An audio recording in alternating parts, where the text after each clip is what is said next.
पिछले 8 महीने से लेबर ऑफिस शिमला में मजदूरों की कुछ मांगों और श्रम कानूनों को लेकर समझौता वार्ताएं चल रही हैं। वैसे मैं आपके माध्यम से स्पष्ट कर दूं, इनमें से कोई भी मांग नहीं है, सारे के सारे श्रम कानून हैं। हो क्या रहा है इस अस्पताल के अंदर कि सरेआम श्रम कानूनों की धज्जियां उड़ रही हैं। मजदूरों को पिछले 5 महीने से वेतन का भुगतान नहीं किया गया है। कितना वेतन मिलता है मजदूर को कैश इन हैंड? 10,000 रुपया। जब 4-5 महीने से मजदूरों को वेतन नहीं मिलेगा तो आप कल्पना कीजिए वो अपने परिवार को कैसे चलाएंगे। इनमें ज़्यादातर तो ऐसे भी लोग हैं जो सिंगल लेडीज़ भी हैं या गरीब लोग भी हैं। तो 10,000 रुपया भी आप महीने के बाद सेवाएं लेने के बाद नहीं देते। हमारे देश का जो कानून है 1936 का, वो क्या कहता है कि हर महीने जो काम करवाया जाता है मजदूर से, उसकी एवज़ में 7 तारीख से पहले अगले महीने उसको वेतन देना है। लेकिन यहाँ तो 4-5 महीने के बाद भी वेतन नहीं मिलता। ये कानून है, ये मांग नहीं है मजदूर की। ये भी कानून है देश के अंदर कि मजदूर को जो है अर्नड लीव मिलनी चाहिए, कैजुअल लीव मिलनी चाहिए, मेडिकल लीव मिलनी चाहिए, फेस्टिवल हॉलीडेज़ मिलने चाहिए, दूसरी छुट्टियाँ मिलनी चाहिए। लेकिन कोई छुट्टी यहाँ मजदूरों को मिलती नहीं है।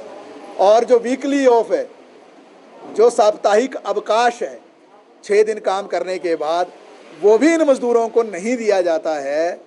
इस तरीके से एक भयंकर शोषण, जुल्म, अत्याचार जो इन मजदूरों के ऊपर हो रहा है।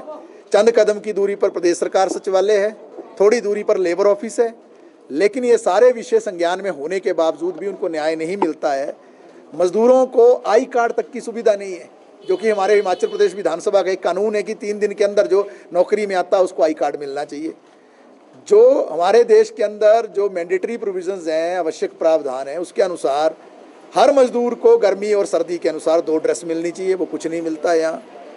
मजदूरों से अपने काम के अलावा, जैसे मान लो सिक्योरिटी वालों को ही लगाया हुआ पंचकर्मा करने। अब बताइए मुझे, देश के अंदर जो शेड्यूल एम्प्लॉयमेंट है या कानून है, वो क्या कहते हैं कि कोई भी व्यक्ति उसके श्रेणी के अनुसार ही उससे काम लिए जाना चाहिए, उससे इतर काम ना ले। अगर उससे काम लेंगे तो उसका भुगतान होना है, डबल भुगतान होना है, एक्स्ट्रा पैसा मिलना है, कुछ नहीं मिलता है। जब मजदूरों ने इस विषय को उठाया तो उसके बाद जो 4 सिक्योरिटी कर्मी हैं उनको नौकरी से भी निकाल दिया, उनको नौकरी पर नहीं ले रहे हैं पिछले कुछ महीनों से।